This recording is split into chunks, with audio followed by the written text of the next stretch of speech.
Hey Sarita, Jule, how are you? very, very well. Just I'm noticing behind me that the sun's kind of coming out of the clouds. It's been a bit rainy and so if I look like I'm getting some kind of light halo, Yeah, that's the this sun's angelic coming through the halo. curtains. Sarita.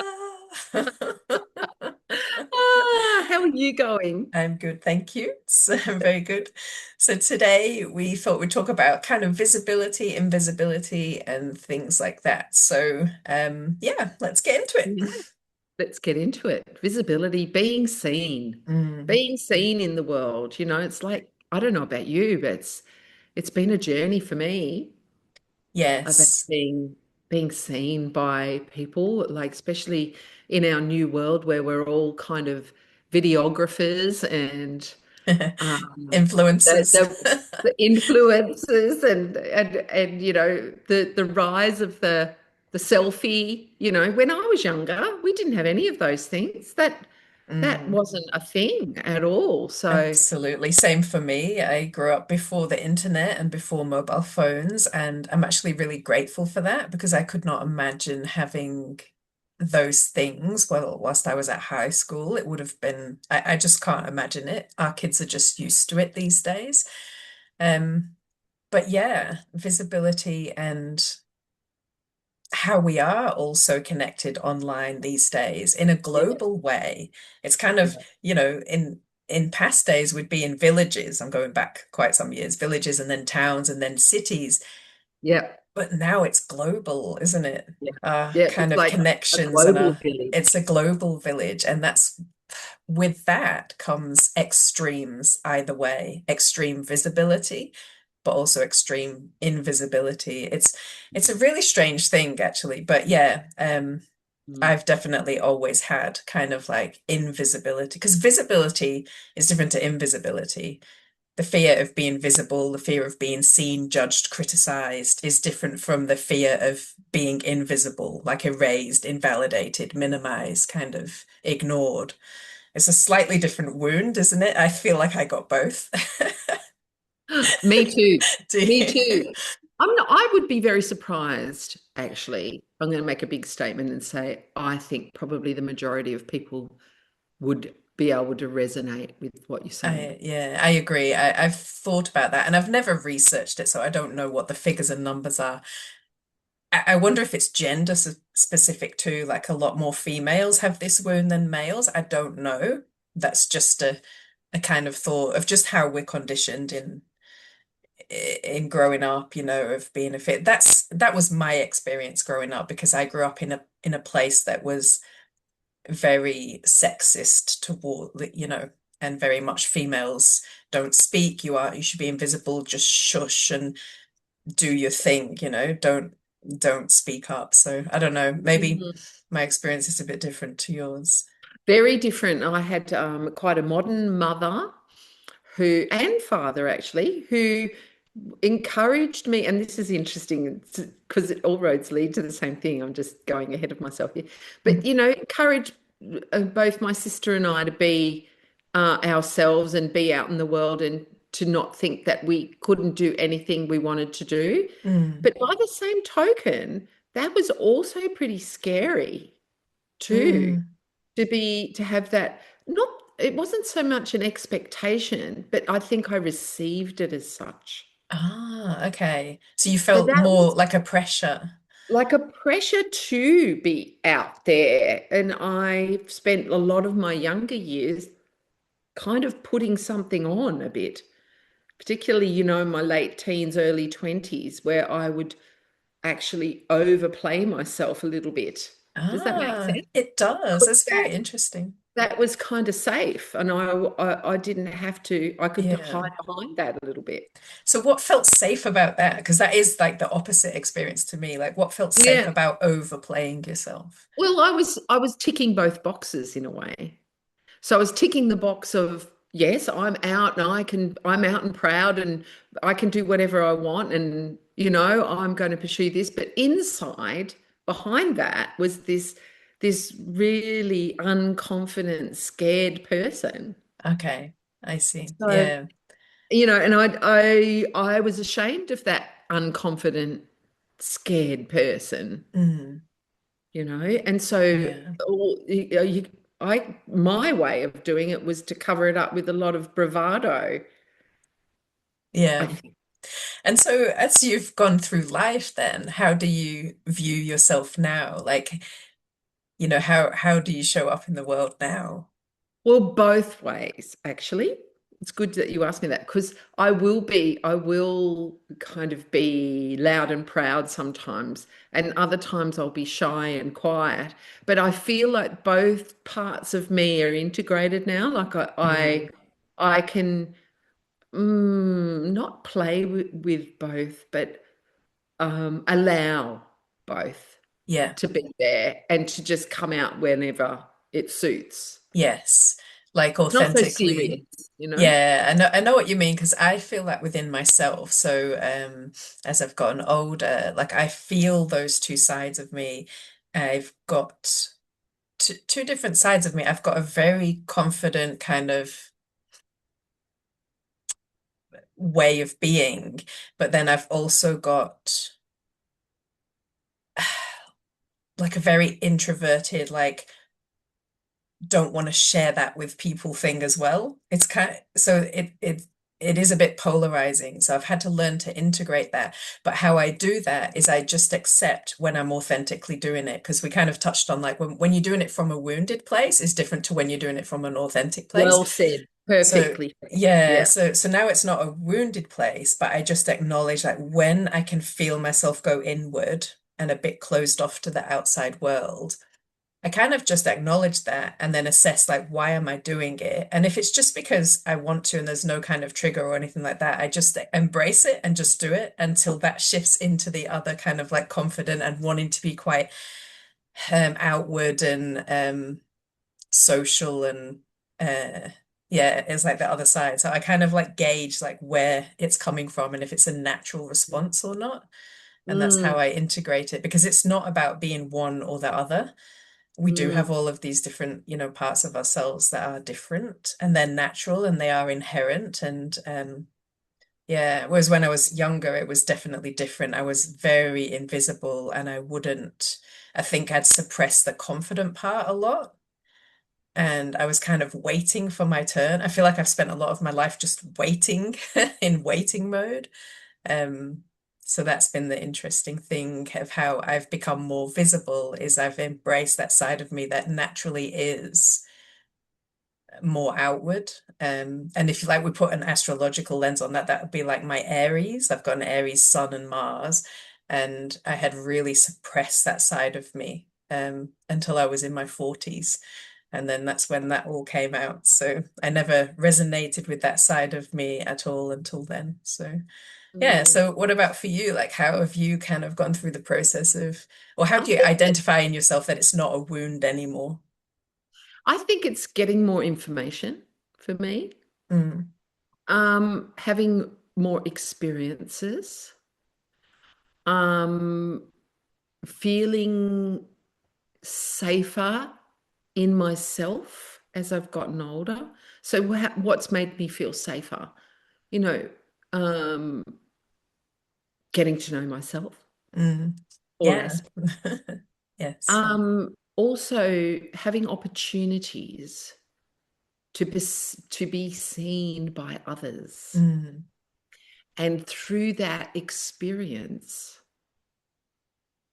realizing um, that it was that I survived it actually. mm, It's really strong yeah. to have the experience of acceptance when I felt really seen by others and then they accepted me Mm, still, warts and all, like they say, yeah. even at my most vulnerable moments or my most vulnerable moments, that gave me confidence in myself and also seeing myself, lots of self-reflection, um, learning about why I am the way I am, Mm. coming to terms with my past selves, things like that. That's Yeah. been a journey. It's been so, I'm thinking about it now, just so very, very important to me Yeah. to feel integrated later. I mean, yeah, Yeah.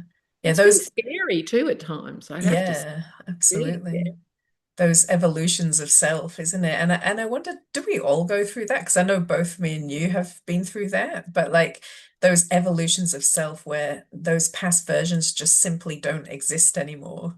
Like Yeah. they, I don't know if you feel the same way, but for me, it's like I look back and I'm just like, I recognize the person, but I don't recognize, it doesn't feel like me. I have a very big kind of separation from who I am now to who I was.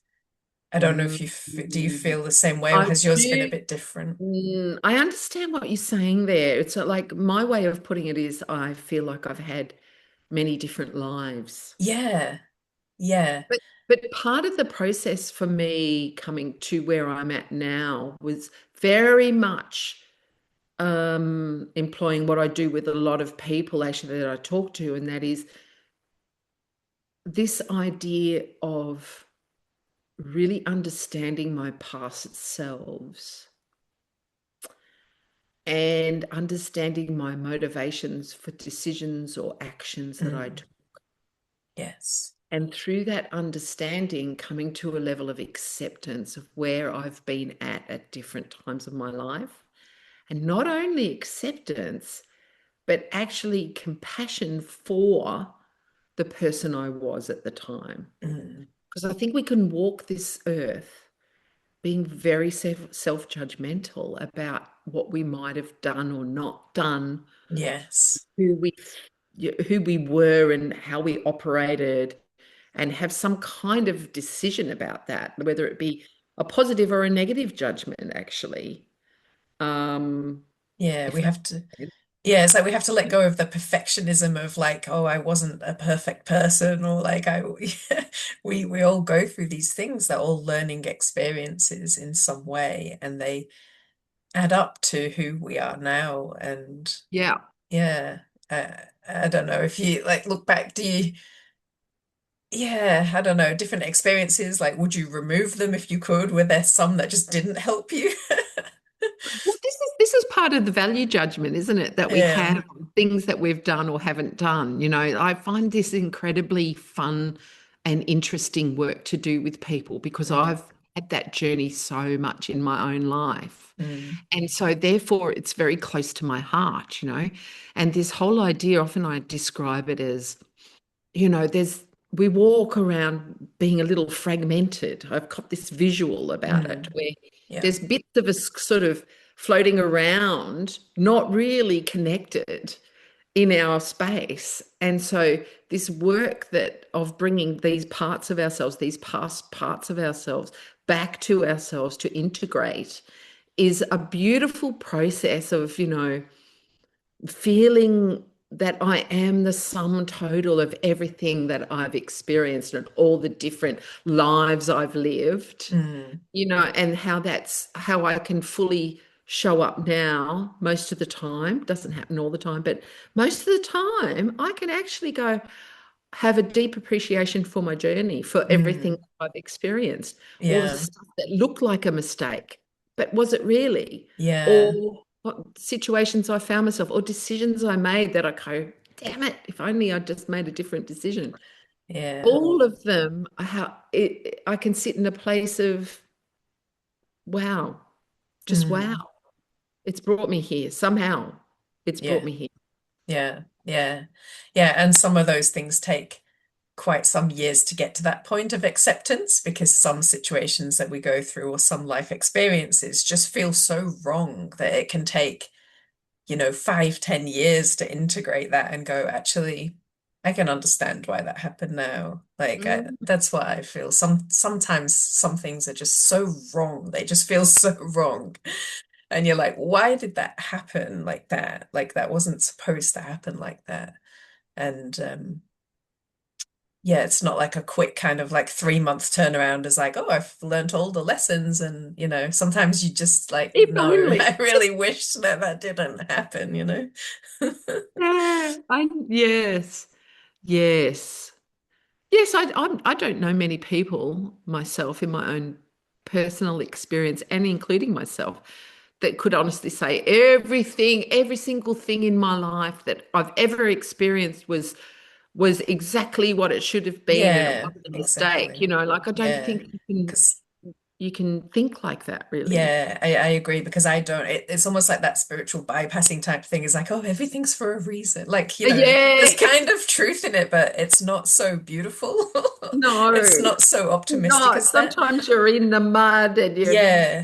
And and you don't know how you got in there, and then you blame yourself. And yeah. And there could have been another way. You would have still got the lesson. It just didn't need to be quite that painful. yeah, You didn't quite need to be that far down in the mud yeah, to experience that. So there's yeah, definitely some things that like I look yeah, back on and go, no, that was unnecessarily painful. It didn't need to be like that, you yes, know.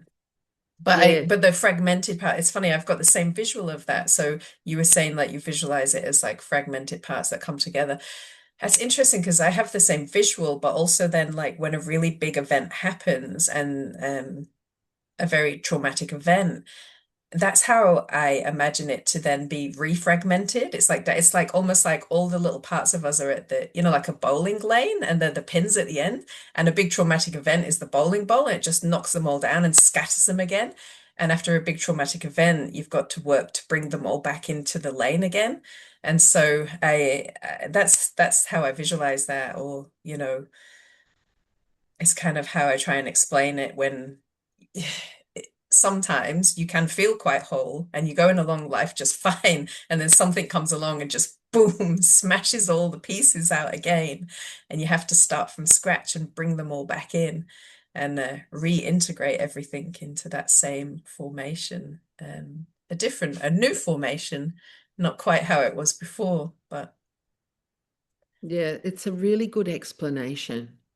It's a really good explanation, and um, I know there have been times in my life, and I have some clients who've had this also, where okay, that bowling ball's come along and scattered all these fragments of myself. And then more bowling balls keep coming. oh, yes, And I yes, can't get those pins to stand up. And yes, I'm wondering, I'm sitting in that, wondering when, what's happening? What have I done to deserve this? Really going down yes, with that. And, your health diminishes, your mental health diminishes, you've got no energy, maybe you lose your job as well, or maybe your finances have gone out the window, all aspect of one, this happens quite a lot, I think. yeah, It's what the proverbial dark night of the soul could be about, in terms of, yeah, it you could keep be. getting hit when you're down type of Yeah, experience. yeah. And it is a really good way of explaining it, like you said, with the other bowling balls. And it could be with one theme, or it could be like your whole life things as you're saying. But like for grief, for example, like somebody dies or somebody leaves, and then this bowl gets you just kind of starting to put your pins back up and your pieces back together and your parts back together, and then another death comes along, and or it could be like a betrayal trauma, like a constant cycle of relationships where you know, the same patterns keep happening, rejection, abandonment, betrayal, and you're like, why does this happen again? And then, but yeah, like you say, it could be every area of life. One day it could be health, the next day your career. But that build up is more difficult to deal with, and that's when you get like the complex trauma because you've got to really work hard to retrieve some of the past pieces that are far flung whilst you've been so busy with the ones right in front of you, and it's a job to collect all of them together, but that's the work, I guess. That's the work that we do. Yes, and to your point, there's time and place for that. So, like I'll have people come to me and they're in that place. Mm. And all we can do is look after our now. Yes, Yes, that's You like the know, crisis moments, isn't it? It's it's just like happened. there's Yeah. nothing, this isn't a big resolution time. This is just No, about how do I get from one moment to the next. absolutely. Yes, that crisis, That whether is really, really important it is. to And kind of, yeah, yeah, to like not skip the steps and try and collect everything at once. It's like, yeah, just deal with the thing that's happening right now, whether you be in burnout, or a big grief thing's just happened, or a big relationship's just ended, or whatever. You've just lost your job. That's the thing. And yeah, it's these things take time. There's no quick fixes. yeah, exactly. Exactly.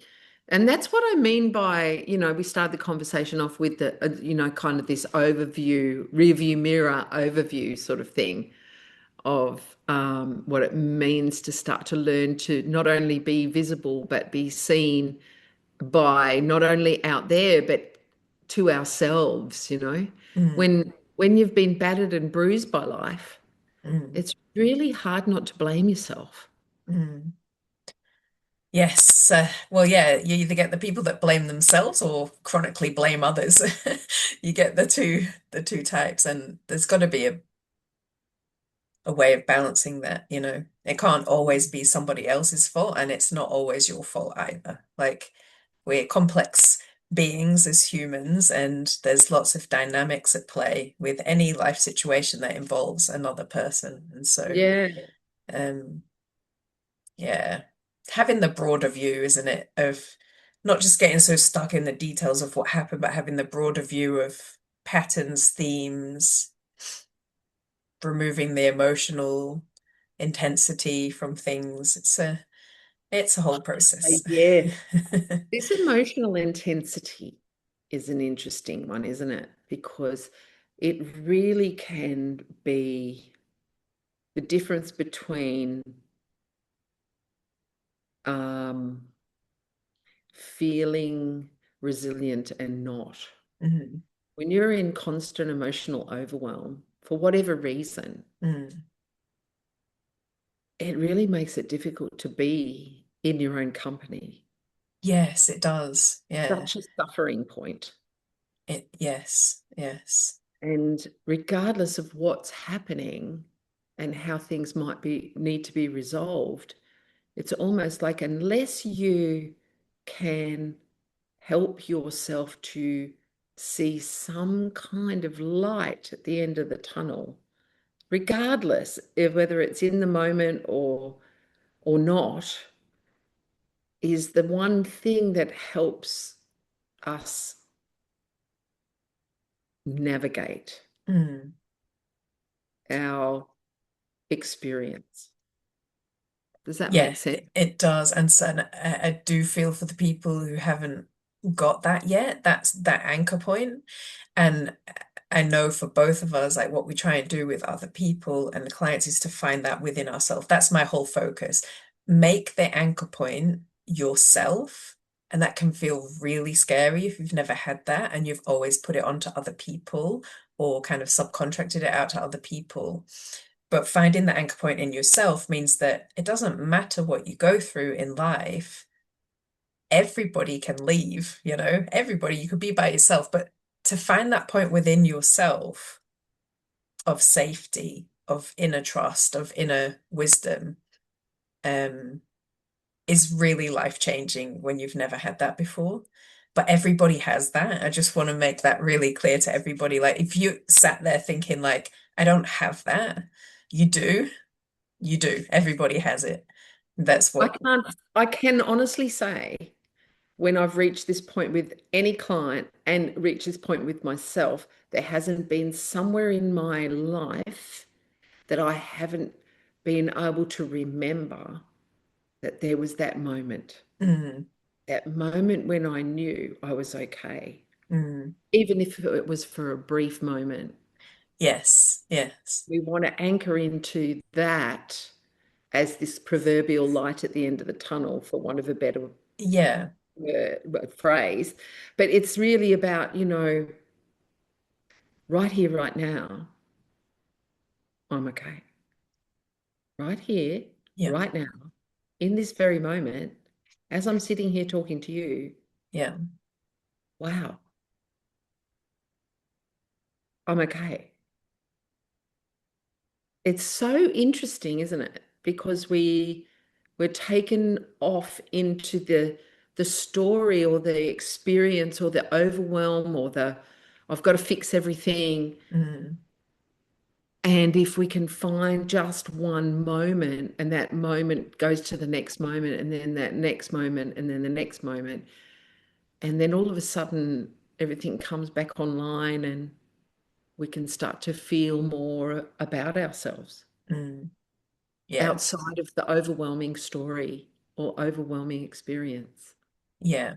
Yeah. And you kind of touched on, the visibility and the invisibility and like how people do struggle to sit with themselves. And that's what it comes back to is like having the visibility within yourself, like seeing yourself, not always waiting for other people. It's lovely when other people can meet you in that space. The human connection is one of the most beautiful things. I'll always believe that. But it's also important to have that for yourself when there is nobody there in that moment and you can look within yourself and see yourself. Do you know what I mean? It's kind of a weird concept, I guess, but like, Even if it's down to saying something like, I'm still here. How? yeah, How did I yeah, manage that? I'm it's still here. All of this stuff has been happening and I can still feel my legs. yes, exactly. I It's like can an extra still, voice. Is that how yeah. you hear it or see it? It's a zoomed out voice of the bigger picture. So when I like if I'm in turmoil or everything's intense or something like that, like there's another voice and it's a little bit removed and it's like that's okay. It's like but it's still me. Like that's what I'm talking about. It's my voice, but it's like a bigger picture, a Mm, zoomed out like authority parental voice, but it's me, it's not my parents' voice, it's my own. That's how I kind of describe it. mm. I keep doing this with my hand because that's where it feels like it comes from. Yeah, yeah, yeah, It comes yeah. from here, and it's like talking 2 minutes, like what you were saying. It's okay. You're still Mm, here. You can survive this. Like you can get through this. It's like mm, a lovely, comforting voice that's the mm, trust, that's the inner trust, that's the inner wisdom, that's the intuition. I don't know, all of them things together. The self, like the soul, like whatever you want to call it. It's that mm, voice. But some people lose that because of conditioning or trauma, and you lose access to it. And that's what the main thing I try and get people back into is to hear the voice. It's very subtle sometimes and it's very quiet, but everybody has it. It's impossible for it to go away permanently, and it's impossible for somebody to not have it. yes, yes. And in the trials and tribulations of one's life, we can be very distracted from that Oh, essence. absolutely. Yeah. Yeah. A lot of things distract us from ourselves because sometimes that is so uncomfortable to just sit there. So yeah. Oh, Mm. And also, we overworking, don't get taught that that's important, do we? No, Like, absolutely not. nothing No. in our direct experience necessarily. Some people are lucky, maybe, but a Yeah. lot about the world is pulling us out all the time. And so, Yes. what's the messaging? The message is coming back into myself is what not acceptable, maybe not Yeah. productive. You're not going to get anything out of that, whatever the story might be. Well, yeah, for me, it just simply didn't exist. I didn't know it was an option. We are. And maybe that's just my specific experience of how I was conditioned, but how I was conditioned was the authority lies within another person. The Mm, authority lies within a teacher, a parent, the government, the systems, the something. And like, who am I to have a voice within that? So that was my thing. So I didn't know it was anything else was possible. That was like a light switch moment where it's like, oh, it, actually, we've got this all wrong. So yeah, I definitely was not taught that you have this inner voice or that you mm, have your own inner authority mm. at all. Not at all. It just So, how did you didn't learn exist. then that you did have it? How did you learn? Um, I think it was just learning, back to one of our very first conversations about that intuition. So I'm talking like in my 30s before Mm, I kind of knew this. The intuition of like just know those knowings and then Yeah. them coming true and then building the intuition or the inner voice from there and understanding that wow and then researching it and then studying it and then living it and then having all these experiences on top of it. um yeah, what about you? How I did think you for me, learn? it's been I've come across some people Mm, in life mm, who reminded me mm, of all the ways in which I had um, directed my own life. And it was quite profound when I pieced that together. mm, But all the way through, the whole time in my life when I was distracted with other things, underneath it all, something in me was guiding me mm. back on it. It was very quiet. So you weren't aware of it at the time, but Not but at all, because it conditioning, like you say. yeah, yeah. But when I look in In the hindsight, hindsight, that's what I was when going I to say. Is look it when you look back back? Yeah, and think, oh yeah, wow, you decided that, you did that. Then when that happened, you did that. yes, No one told you to do that. Oh, I must have worked that out myself. This kind of like yes, reminiscing about my journey to that point. And I yeah. had some particular people who pointed that out, I think. Ah, okay. Oh, that's really useful. I'd come across Yeah, people, not well, therapists sometimes, other people, friends, yeah. Okay.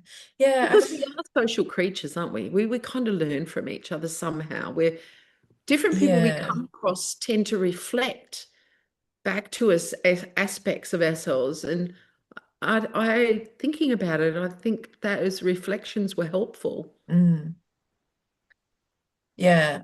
And for me, I think I got mine from books and research and study. Being my little Yeah. introverted autistic self, I think that's where mine There came you from. And then go. it was life experiences that I had the knowledge that then I was aware of, so I was looking for it. Because in hindsight, I can't see the times that I did something right. I can see why I did it wrong. I Yeah. can see why I didn't have a choice. It was automatic. I can see all the Yeah. times I did an automatic decision, an automatic choice. And so it's kind of like, yeah, I've gone back and gone, oh my goodness, like, why did I do that? That was so Mm, automatic, but I had no awareness. Like, I mm, completely forgive myself because I had no awareness of it. So mm. how would it have been possible to be any different? It This wouldn't is a have been. very good point. Yeah, See that in that review, yeah, what did the you life do? review. Yeah, You actually went back to a point in your life going, I did the best I could do with the information I had at the time. yeah, absolutely. Yeah, yeah. That's And incredibly healing, because I know with myself and when I work with clients on this, that when we go back to those parts of ourselves, those times in our past selves, mm, and go, hang on a minute, this was who I was, this is the information I had, this is what was, because we all have 2020 hindsight, right? We yeah. all we all can go, oh yeah, well, I should have known that, blah blah blah blah, I should have made that decision.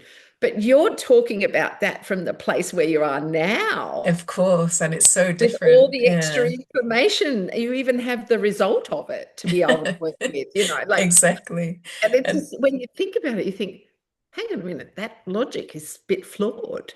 and it's kind of cool looking back, but it's kind of frustrating and there's kind of some grief with it because it's like, oh, if I'd only known that when I was younger, or if I'd only known that when I was in the midst of that terrible relationship that was really damaging, that had like if I'd only known that. Yeah, so I don't know. I've had to go through a lot of grief about that, of like what my life could have been like if I'd have known this at a younger age.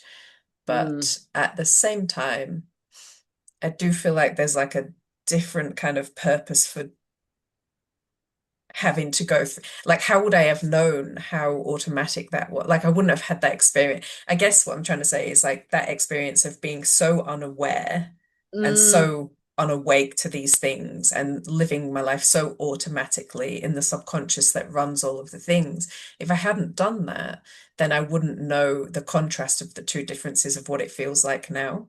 And actually, that's what helps me be a good therapist because otherwise I'd have a big ego and I'd be really kind of like, well, this is how you should do it because it's always been like, it's easy, but it's It's not easy. easy. You just be perfect and it's Yeah. easy. You just do it because you just do. You just do it because Yeah, you know somehow, even though no one taught you, you know. exactly. So I'm actually grateful in that regard because I've walked the two pathways of like complete unawareness, Yes. Yes, complete and likewise. utter naivety, Yeah. unawareness in Yes. dynamics with other And people, personal suffering, you personal know. stuff like not knowing when someone's using you, not knowing when someone's lying to you, not knowing when somebody, yeah, like not knowing that I had a choice in like work things or like I had a choice over that or I could have said a certain thing or I could, yeah, it's really interesting. It It with is health things too, really. like not knowing that there's other pathways away from the mainstream, that was a thing as well. So yeah, yeah, I think I'm over the grief part now, and I'm just kind of grateful for the two experiences because they are in such polarity or in such contrast, and I guess that's what allows my brain to delve back into that person of who I was and who I am now in order to help other people walk the same pathway or do. That's why I'm so like I love doing like the whole identity, whole identity crisis and all the evolutions we have to go through when we're trying things on, like I almost fully shaved my head at one time and had all these different things and was trying all these kind of different things and you have to go through the messy parts of identity questioning and testing and experimentation to come to the person who you truly are in the end. Well, it really, like when you were just sharing that, then this kind of image of the questing self came Mm. to, there's so much mythology around the quest. Oh, I love that. I Yes. love that. I love And, that. there's so much story about obstacles and passing through tests and Mm. coming to the holy grail of whatever, and all of that. All of these beautiful mythical stories about life. We seem to, in our modern world particularly, we've sort of reduced everything down to this idea that we've got a list, we've got a tick box list, really. Mm. Yeah. Things we've got to get done. And it's a wonderful reminder to go, actually, where's the mystery? Oh, I love that so much. Yeah. The mythology, the kind of archetypal stuff, because also, like you said, it's reduced down to like a box ticking, but it's also been reduced down to labels and pathology, like you are this, you are that. And in a detrimental way, like there's something wrong with you. But really, when you talk about the mythology and the questing and the hero's journey and the like all of the other things,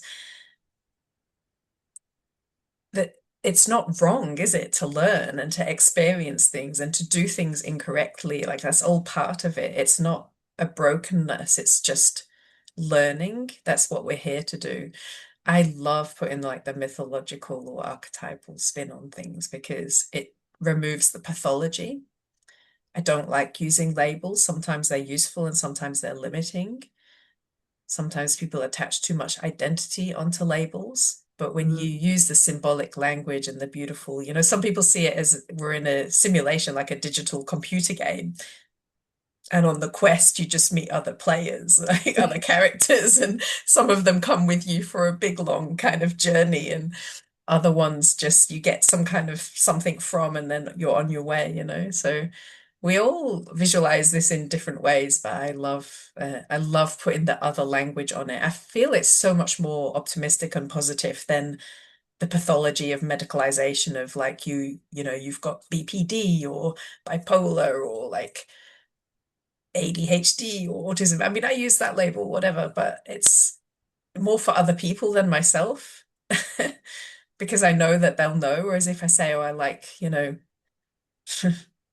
deep interests in things and I can do this for 12 hours, then like people just think that's weird. So I kind of use the label for other people. I wouldn't use it myself. Yeah. It's just the whole reframe of life is, Yeah. what is it about? Yeah, Really. We're exactly. all learners. One thing about us as a human is that we know how to learn. We've been doing it since Mm, we were born. We've been hmm learning.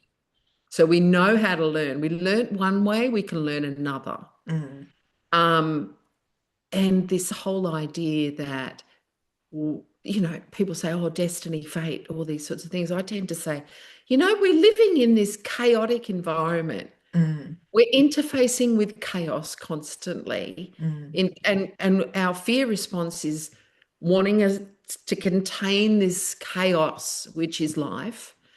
And uh, and then we're evaluating our ability to contain that chaos. And Yes. I think Hmm. it's just so fascinating when we can kind of step out of the cage of that and start to Yes. see our lives in Yeah. a mysterious way.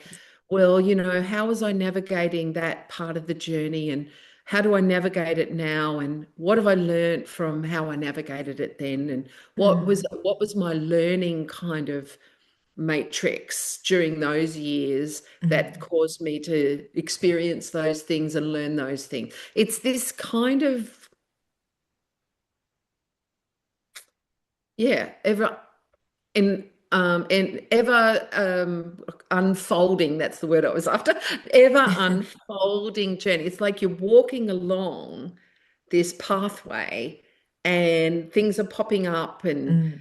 you're meeting people on the way, and you're Yes. walking through different terrain, and sometimes your feet are sore, and sometimes your back's bad because of what you're carrying on your back, and you want to put your backpack down. And it's this kind of experience, this ongoing experiencing. Yeah, it is. Yeah. And yeah, it's back, it's almost like the back to the inner voice, isn't it? It's like it's removing yourself from the chaos, creating enough separation, like you said, stepping out of the cage of the chaos. Because when we're so distracted and conditioned and we're just running through the systems that we've been brought up in with no conscious awareness of anything other than that, we're Mm. stuck in the chaos. We can't see outside of it. It's like, the classic thing is like a fish can't see water like that. They're like, what's that? Because it surrounds them. So stepping out of the chaos, and I see that as the inner voice, like that broader picture, the zooming out, the voice that's here is almost like looking at me. Or if we're going to use the computer game analogy, it's like you're the person controlling it, but the character is in the chaos. But yeah, I love visualizing like that. Like that's really helped me in my life, I think, is to Me understand that there's a too. bigger game. Like there's a Me bigger, too. there's a bigger game, and really it's not so serious. Like Well, yeah, and and we have because the options thing and about, choice. we're so identified by how we feel, Mm, and just full circle, is this visibility and being seen thing, that's got an aspect out into the world, but it's really about being visible and being seen by our own selves, it isn't it? is, yeah, being seen in Ultimately, it is you know, really, yeah. It is. That's the biggest thing, I think. Yeah, like I say, it's lovely to be seen, to be deeply seen authentically by somebody else, but it's well, it leads us to also see but ourselves. but we cannot, but yeah, seeing ourselves is the greater thing really, because we always have that. That's our greatest tool because we always have access to that. And that is our anchor, that's our decision-making portal. That's where everything should come through. And then that gives you the autonomy and the choice of how to interact Autonomy. Took with the word other out of my people. mouth. The autonomy, because Yeah. we're being driven by that which we've been taught is the truth. Yes. Yes. Never fully feels right. Mm. Yes, being driven externally by external things of what we've been told, the system, get a job, get married, da, da, da. Or the internal thing of actually, what do I want? What feels right instead of what I should do? What do I want to do? Because we always have more options and pathways than we think that we do, even if it feels pretty narrow and pretty stuck. I feel like there's always a creative way of uncovering another pathway. yeah, it's that whole idea of, we can either be down in the town Hmm. or we can Yeah. be up on the mountain outside the Yeah. town, down at the That town. that's so funny. That's how I imagine myself, not so much on a mountain, but on a big rock. I always imagine myself sitting on a big rock. I've got a nice view, but I can see all the other people. My dreams are often like that. I'm often looking at the crazy antics of these humans, and I'm just sat on like a platform or something going, Is this a joke?" Like, is this a joke? Am I the only person that can see this? And yeah, it's funny. And that's one way. And also, you can be up on that hill looking down, going, oh, they look like they're having a good party down in this town square. I think I might Yeah, go and scoot join down them. there quickly, just Yeah, because if I'm exactly. down there, I don't necessarily see what's happening in the town hall, town square there. So I can That's see it true. up there and I'll go down and enjoy myself a little bit. Exactly. Have the choice again, the choices and the autonomy is like it's your Yeah, life. If you want to go exactly. do that, go do that. If you want to go do that, do that. Do all of the things. Why not experience it all? Oh wow. What a conversation we've had. I This is know. amazing. Like we started off with visibility and being seen and what that Yeah. means. And as usual, Jewel, we've traveled Gone together off on many tangents and and gone off on many tangents and shared really what our experience is, Mm, around that and the compassion aspect for ourselves and our experience. yes, and all the mistakes we've made. All the Or not. decisions that led us down different roadways, True. pathways, whatever. Yes. Yes. Very good. All right. Lovely conversation. Thank you, Yes, Sarita. likewise. See See you you next soon. time. Bye. Bye.